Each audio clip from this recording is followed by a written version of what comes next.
Bienvenida, estimada comunidad de terregalenses y terregalistas, a un video más. Muchas gracias por su asistencia. Deseo de corazón que esta información sea de utilidad para ustedes. Y bueno, ha tenido buena aceptación que les pase fragmentos del curso digital que tengo ya disponible. Gracias a todos aquellos que se han inscrito, han sido bastantes personas. Muchas gracias con el corazón. Y este tercer video toma el fragmento de la charla 4 que habla de algunas prácticas. ¿Qué son las prácticas de bajo impacto? ¿Cómo podemos hacer para empezar a tener prácticas de bajo impacto en el lugar donde sembremos? No importa si sean macetas, bancales o campo.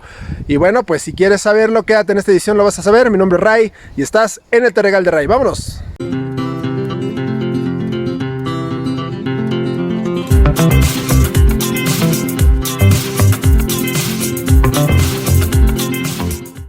Bueno, pues vamos a entrar de lleno a esto, que es lo que yo llamo las prácticas de bajo impacto. ¿A qué me refiero con prácticas de bajo impacto? Vamos a comenzar con la buena semilla. Ustedes saben que para poder tener un huerto de bajo impacto, pues necesitamos una semilla de bajo impacto. ¿Qué quiere decir? Si ustedes compran la semilla de la agroquímica, que a todos nos ha pasado, o la del súper, o la de el internet, pues es válido, claro que es válido, por supuesto, sobre todo cuando iniciamos, pero esto poco a poco va cambiando, y yo sé que muchos no tienen acceso a una semilla orgánica, una semilla limpia, y el impacto que dejan todas estas semillas con agroquímicos o con cultivos, monocultivos, y de forma industrial, como te pueden vender la semilla, pues la semilla no es el problema, sinceramente. Muchos dicen que la semilla es el problema. No tanto, sí, pero lo más importante es toda la huella que han dejado detrás para que llegue esa semilla a ti. Y luego, tú la siembras y trae un polvito ahí, un fungicida. Tampoco es tan grave en tu tierra, porque es muy mínimo. La idea es que no llegue, pero tampoco es lo grave. Cuando tú sacas ese cultivo, lo siembras, entonces esa semilla va a tratar de reproducir al cultivo de donde fue sacada, que fue un cultivo industrial. De entrada, si tú quieres hacer las cosas de manera de bajo impacto, pues la semilla va a tener un descontrol porque trae otra información totalmente diferente y eso cuenta mucho. Entonces son semillas que normalmente son muy delicadas y que en la presencia de materia orgánica, microorganismos, no tienen la capacidad tan amplia de empezarse a defender porque no tienen una adaptación, un tiempo de adaptación. Entonces esas semillas comúnmente van a tener problemas de hongos, van a tener problemas de crecimiento, van a tener problemas de desarrollo, sobre todo problemas con los hongos, problemas en las raíces, y habrá muchas de semillas que al sembrarlas y hacerlo de manera orgánica o de bajo impacto, se nos desarrollen bien y lleguen a un punto en el que obtengamos frutos.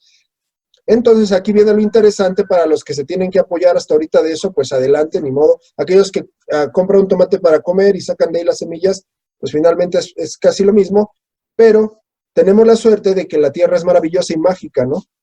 Hace maravillas con todo lo que ingresa a la tierra, y entonces con mucha fortuna se desarrolla una planta muy bonita, pero la ventaja es que empieza a tener información genética de nuestra tierra. Y entonces esas semillas que cosechamos ahora ya son más limpias, ya son más adaptadas a nuestro terreno y podemos empezar a hacer algo interesante, ¿no? En dado caso que utilicen este tipo de semillas. Quien tenga acceso a semillas orgánicas, eso sería lo mejor, pero todavía nos falta la adaptación, porque donde fueron producidas es muy probable que no sea igual a tu clima, o que hayan sido producidas orgánicamente, pero en un invernadero. Entonces hay que tener mucho cuidado. La segunda es asociar. Esto ya creo que lo tienen más que bien planteado en todo lo que hemos platicado. ¿Qué es asociar? Es mezclar la mayor cantidad de vegetales, punto. Y pueden ser comestibles o no comestibles, pueden ser florales, pueden ser de hierba, pueden ser de grano, pueden ser de todos los que normalmente cultivamos en la huerta, pueden ser arbustos, pueden ser aromáticas. Siempre la asociación será mucho mejor que el poner, aunque sean espacios pequeños, cultivos de un solo tipo, siempre será. Solo que aquí el problema es que mucha gente lo siente como desorganizado, y lo entiendo muy bien, porque el ver en un bancal lechuguitas así, en hileritas bonito, pura lechuga, en otro puro puerro, en otro, es bonito, sí, es funcional, puede ser funcional. La pregunta es, ¿qué te estás perdiendo por no asociar los cultivos? O sea, puedes en un bancal poner un pedazo de zanahoria, un pedazo de lechuga, un pedazo de betabel, en un mismo bancal, así, junto pero no revuelto, también Ajá, pero siempre, y por experiencia se los digo, la mejor técnica para producir los mejores vegetales será mezclarlos. Bueno, la J, jamás usar venenos. Aquí, perdón, me equivoqué. Creo que esto ya todos lo tienen bien fundamentado, por qué no usar venenos. Creo que todos los que están aquí, ya no tengo que explicar absolutamente eso. No es opción absolutamente utilizar cualquier químico. Es opción utilizar algo natural, algo orgánico, por supuesto. Es opción utilizar algún producto orgánico ya prefabricado de marca que venden en los súper y eso, nada más tengan cuidado porque muchos de ellos pueden realmente no serlo, e investigar bien, ¿no? Porque hay cosas que aparentan ser naturales y a la mera hora cuando leemos la etiqueta nos damos cuenta que realmente no es tanto como nosotros pensábamos. Entonces, nada de venenos sin dudar. La que sigue es ocupar la tierra, la de abajo, la O, ocupar la tierra. Aquí hay un poquito, una palabra que le dicen descanso. Voy a dejar descansar el bancal, no sé si lo han escuchado. Este año voy a dejar descansar un ciclo de la tierra, o en este bancal es descanso, lo tapo, no siembro nada, ¿no?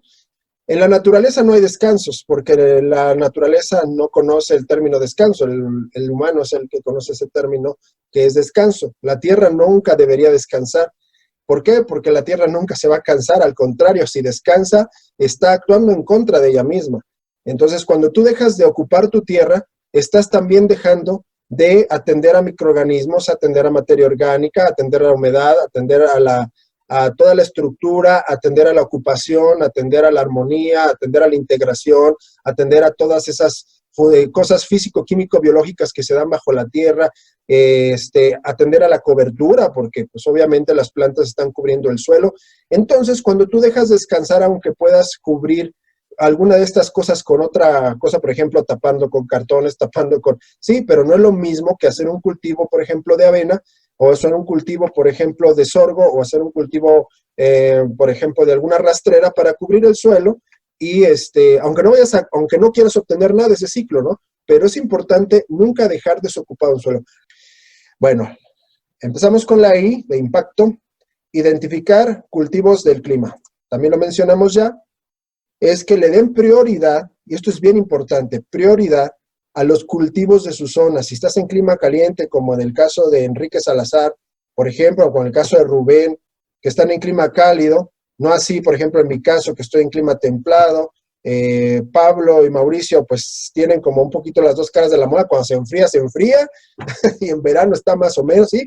O sea, denle prioridad a esas plantas. Yo sé que queremos mucha variabilidad, pero empecemos por ahí. Si tienes clima templado, pues se dan muy bien las liliáceas, se dan muy bien las amarantáceas, se dan muy bien, por ejemplo, para si ya le echaron un ojito a las familias, liliáceas como el ajo, por ejemplo, amarantáceas como la remolacha, como la selga, también la espinaca, son de clima frío, incluso la alcachofa le gusta el clima frío, por ejemplo, ¿sí?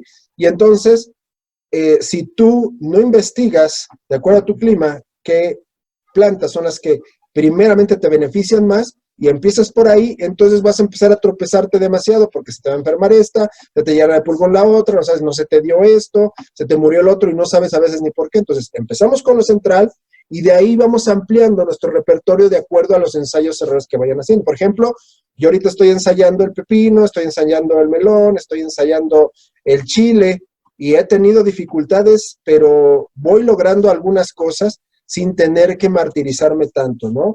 El primer año no se me dio, el segundo año tuve un poquito, este tercer año ya tuve mucho más chile, por ejemplo, y ya voy obteniendo mis semillas y entonces voy ampliando y en la variedad, ¿no? Porque hay variedades de clima frío, por ejemplo, una lechuga, hay lechuga de verano que aguanta más temperatura y hay lechugas que es la mayoría que son de clima templado. Entonces también eso es lo que nosotros debemos estar manejando. Menos insumos externos. No vamos a ser autosustentables, eso no existe. Aquellos que dicen que mi huerto es autosustentable, es un poco, es como decir 100% orgánico, ¿no? No imposible, pero casi. Sustentable, autosustentable. La única que es sustentable, autosustentable, es la naturaleza. ¿Pero a qué me refiero con menos insumos externos? En la medida que ustedes puedan en su lugar, yo entiendo que los que siembran en macetas es más complicado, los que tienen bancales ya hay una pequeña oportunidad, los que tenemos un pedacito de tierra ya tenemos más oportunidad, pero la idea es que si ocupas cobertura, tú también saques esa misma cobertura de tu terreno. Si realmente, de tu lugar, si realmente es eficiente tu lugar, tú puedes empezar a sembrar pastos, por ejemplo, pasto cortadería, pasto vetiver, puedes sembrar un montón de plantas que te dan, son perennes y que te dan una gran cantidad de biomasa y que puede estar contando, por ejemplo, en mi zona se da el polocote, creo que en España es se parece mucho al girasol, pero no me acuerdo cómo le llaman, que cosechan papa de ahí, que es como un girasol, da una cantidad de materia orgánica como no tienen idea. Es empezar a, no es que queramos ser independientes, nunca lo seremos, pero la idea es que conforme pase su trabajo, vayan reduciendo la cantidad de insumos que compran. Ajá, o que tienen que traer de afuera. La P, producir materia orgánica. Esto va en relación con la anterior, pero la quiero reiterar mucho. De lo que sea se vale para poder crear nuestra propia materia orgánica, ya sea para depositar como cobertura después o también para la formulación de abonos. Yo con esto del polocote que tengo, un polocote puede llegar a crecer hasta 4,5 metros de alto y da un tronco al menos de 8 centímetros de diámetro hasta 10. O sea, es un árbol, pero es una hierba transitoria. Si yo la muelo, tengo una gran cantidad de materia orgánica. Si yo la pico, tengo una gran cantidad de materia orgánica. Entonces, producir materia orgánica y hacer el intento y empezar a ver para qué nos sirve esa materia orgánica. Como acompañante de nuestras plantas, por supuesto, también puede ser. Tiene muchísimos usos. Bueno, la A, aportar materia orgánica, que va en relación a lo anterior, pero no es lo mismo. Muchos imaginamos materia orgánica solo como los abonos, ¿no? La composta, la lombricomposta, el bokashi. Siempre lo he dicho, la mejor materia orgánica que le puedas poner a tus cultivos, ya hablando un poco más en bancales o en campo, ya no tanto en macetas, la mejor, con la que crece mejor la microbiología, con la que se integra mejor en el suelo, con la que crea mayor energía vital, con la que tiene mayor cantidad de nutrientes, mayor variabilidad de nutrientes y que al descomponerse forma estructura además en la tierra y deja un legado maravilloso para las plantas que vamos a sembrar, siempre, siempre serán los materiales de recortes diversos. ¿Sí? O sea, estamos pensando a veces que los desperdicios de la cocina, ¿no? Que los estiércoles, sí, también eso, pero les prometo, y yo lo he experimentado, si tú le depositas constantemente como cobertura recortes de todo tipo a un pedacito de tierra, vas a notar una situación muy diferente debajo de esa tierra que aquella que le estás poniendo, por ejemplo, pura lombricomposta para mantenerla o que le estás poniendo solamente estiércol. ¿Qué hace el bosque? Pues eso es justamente lo que hace, ¿no? Tira todo, se junta en el piso, gran variabilidad, y se forma una buena capa así de gruesa, 30, 40 centímetros, y es la tierra más fértil. La T, toda hierba sirve, toda, no hay mala hierba, no hay hierba que estorbe, no hay hierba que no tenga su uso, y tiene muchos usos, que creo que eso ya lo hablamos creo que en la clase pasada. La O, para terminarlo, de bajo impacto. Omitir químicos, una cosa es veneno, parecería lo mismo, pero no. Omitir químicos es toda sustancia sintética que no se dé en la naturaleza. Ejemplo, yo entiendo que hay sustancias autorizadas para la agricultura orgánica y que no son tan complicadas y que no generan tanto impacto. Adelante. Sulfato de cobre, sulfato de zinc, todas estas sales, ¿no? El boras, que es sulfato de, bueno, es borato de sodio, el boras, ajá, hidróxido de potasio, en fin. Esto que seguramente muchos ya saben que se utiliza para realizar caldos minerales. Adelante. Por ahí pueden empezar y después, como yo, empezar a quitarlos porque realmente nos damos cuenta que finalmente es un químico sintético. ¿Qué químicos están en la naturaleza, por ejemplo, que ustedes ya después pueden darse la tarea de ir investigando los que quieran usar? Si yo les digo, por ejemplo, cal o cal dolomita, que es una cal agrícola, es una harina de rocas, que es proveniente de una piedra natural que es calcita, normalmente. Esta cal o esta cal dolomita, podemos decir que es una harina de rocas, viene de la roca. Entonces podemos confiar bastante en ella. Además, la cal dolomita trae como 12 elementos, ni siquiera solo es cal. El azufre, por ejemplo, está en la naturaleza, ¿no? Y lo podemos utilizar, claro, porque así se puede, bueno, la empresa lo rescata, lo sintetiza, lo limpia y te lo da como azufre, pero finalmente es un compuesto químico que se puede encontrar ahí, ¿sí? Y así nos podríamos a lo mejor seguir, no sé, la fosforita, ¿no? Para obtención del fósforo, por ejemplo, la magnesita. Todas estas que estoy hablando son piedras de las cuales se saca minerales, ¿no? Magnesita, tenemos leonarditas, tenemos, por ejemplo, ¿qué más? Arcillas potásicas, ¿no? En fin. Y bueno, hacemos una pequeñita pausa para comentarles, todos aquellos que sigan interesados en el curso, en este curso digital, en donde prácticamente ustedes bajan todas los archivos, las 8 charlas y todas las referencias bibliográficas que tengo por charla, a su tiempo, en su espacio, en la comodidad de su casa, sin tiempo, sin nada. Ustedes bajan los archivos y los estudian a su tiempo. Pues bueno, ahí les dejo aquí mi correo electrónico, les dejo en la descripción todos los datos y el temario para que ustedes lo puedan consultar y sepan si les agrada este taller y lo quieran tomar. Bueno, pues me mandas un correo y te mando toda la información con todo gusto. De todas maneras, ahí en la descripción estoy dejando información para que la puedas consultar. Gracias. Continuamos. La I de siempre, imitar a la naturaleza. Yo entiendo que incluso hay gente que no tiene para ir al bosque o a la selva o a algún lugar donde pueda contemplar, pero créanme que a partir de que yo empecé a hacerlo, y cosa que le agradezco un montón a Julio Durán y a Gwendolyn, que me han dado la oportunidad de poder ir a su bosque, se aprende muchísimo de estar un día completo ahí como no tienen idea. Empieza a darte cuenta cómo el bosque mantiene la humedad, cómo el bosque mantiene la fertilidad, cómo el bosque mantiene la cobertura, cómo el bosque es tan fértil, cómo los árboles crecen tan juntos y están perfectos, cómo son tan grandes, cómo son tan altos, cómo son tan anchos, cómo dejan crecer hierbas entre ellos, cómo los musgos, cómo el líquen, cómo ¿cómo se llaman estos? Helechos, crecen por todos lados y pulula la vida, ¿no? Realmente. Y te das cuenta cómo la humedad es atraída por la naturaleza, por ejemplo, y nosotros tratar, porque nunca lo vamos a poder hacer, obviamente, tratar de reproducirlo en nuestros cultivos. Yo lo hago mucho eso, trato de hacerlo, trato de imitar al bosque, fallo a veces porque pues imposible saber cómo lo hace ella, ¿no? Bueno, la E, estar a favor de la vida. Creo que tampoco tengo que explicar nada, y al decir favor de la vida, es favor de la vida. O sea, de todo, desde aquello que consideramos aparentemente malo, como que no nos sirve, no nos gusta, hasta aquella abejita que decimos que pues es muy benéfica y que la queremos, le damos hasta agua con miel para hidratarla. Pero si le das agua con miel a una abeja para hidratarla y te encuentras un gusano ciego y lo dejas que se queme al sol, pues algo no anda bien, ¿no? Porque finalmente también es una vida.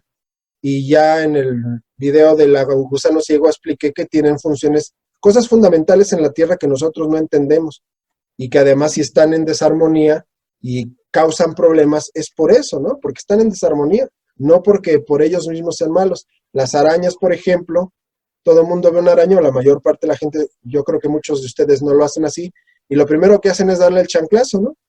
Y apachurrarla. Y la pregunta es, ¿y qué no la araña es depredadora? ¿Y la araña de qué es depredadora? Pues de insectos también, y entre ellos los que son aparentemente plagas, ¿no? Y empezamos a actuar en contra de la vida. Todo tiene su función, todo tiene su lugar. Bueno, la M, mover lo menos posible. En esta de mover lo menos posible, esto pues a muchos les puede checar o no. Muchos van a decir, ¿será posible que podamos hacer agricultura sin mover la tierra? Incluyendo, como les dije la vez pasada, las macetas, los bancales. ¿Se puede? Bueno, la muestra está, lo que ustedes ven en el canal. Yo no muevo la tierra para nada. Yo no la muevo ni en los bancales. No le doy vuelta. Cuando pongo composta, la pongo encima y le cubro. no revuelvo, no quito todo el cultivo y revuelvo composta para volver a sembrar. Eso para mí es lo peor que podemos hacer, porque estamos desestructurando, invadiendo, desarmonizando y si bien puede llegar a funcionar, no digo que no, pero además te implica más trabajo. Esa es otra cosa, ¿no? Implica más trabajo. Entonces yo no le muevo a mis bancales y me dan buena producción. La verdad es que cosecho bastante, de hecho cosecho más de lo que yo consideraría debería cosechar por la cantidad de agua que tengo. En la tierra, por ejemplo, en la tierra, en el campo abierto, me sucede algo parecido. Al principio le llegué a mover para empezar esa recuperación de mi terreno y después le dejé quieto. Tengo que decir que para aquellos que no lo hacen, es una inversión y ojo, se los voy a reiterar. Al inicio les va a costar un poquito de trabajo. Yo le pongo el estiércol, le pongo los rastrojos, le pongo las pajas, los restos del cultivo pasados y se los pongo encima. No los revuelvo ni siquiera. Cuando llega el momento de sembrar, llego, siembro y los cultivos empiezan a dar y aquellos que necesitan que yo le ajunte tierra, pues se la junto, no hay problema. Y ahí va empezándose a mover un poquito la materia orgánica, pero siempre la parte superficial. La P, poner agua limpia. Problema para muchos seguramente, del agua del grifo la tienen que desclorar, ya lo saben, dejarla reposando. ¿Cómo se desclora? Se deja reposando con un recipiente abierto, si es un tambo de 1000 litros abierto, si es un tambo de 200 abierto, si es una cubeta de 20, al sol para que más rápido, porque el cloro es un gas que con el calor y el movimiento del agua se evapora, ¿no? Entonces, aquellos que tengan riego todo el tiempo y sea un riego que no trae cloro, pues bendecidos son, porque no tienen que hacer nada. Aquellos que solo dependen de la lluvia, pues hay que buscar la manera de acumular agua de lluvia y darle movimiento para que no esté estancada. Es importante el movimiento, aunque sea con una fuentecita pequeña, pero es importante el movimiento. Aquellos como yo que temporal, en 4 meses y el resto solamente agua del grifo, pues ni modo, tengo mi tinaco, se desclora, puedo llenar otro y en lo que uso el segundo, el primero se desclora y lo uso y cuando ha pasado el tiempo, unos 6 o 7 días, 6 días, el otro ya está desclorado y el otro ya le empecé a llenar otra vez, ¿no? Entonces hay que ir jugando para tener siempre agua lista desclorada. ¿Qué pasa si riegas con agua clorada? Pues ese cloro, ustedes saben qué es el cloro, es un desinfectante, es un matavida, ¿no? Mata microorganismos y entonces cuando llegue a su tierra, si no hace calor, si además el riego es por chorro, si fuera por aspersión, da un poco de oportunidad a que se evapore, ¿eh? Y si riegan cuando todavía está rico el calor, se evapora al menos la mitad, pero si no, su tierra va a empezar a tener problemas de microbiología. ¿Cómo lo pueden compensar si hay esa necesidad? Pues utilizando microorganismos de montaña para aquellos que tengan acceso, haciendo sus propias compostas que tienen una buena carga de microorganismos y constantemente estar poniéndola, por ejemplo, esto que le dicen té de compost en el riego, para estar sustituyendo, inyectando microorganismos que estás matando con el cloro. Bueno, agua limpia creo que queda claro. Rotar cultivos, sí lo tengo que incluir, aunque no es una práctica real, pero se vale. ¿Por qué no es una práctica real? Porque si tienes que rotar y cambiar de lugar, es porque no estás asociando.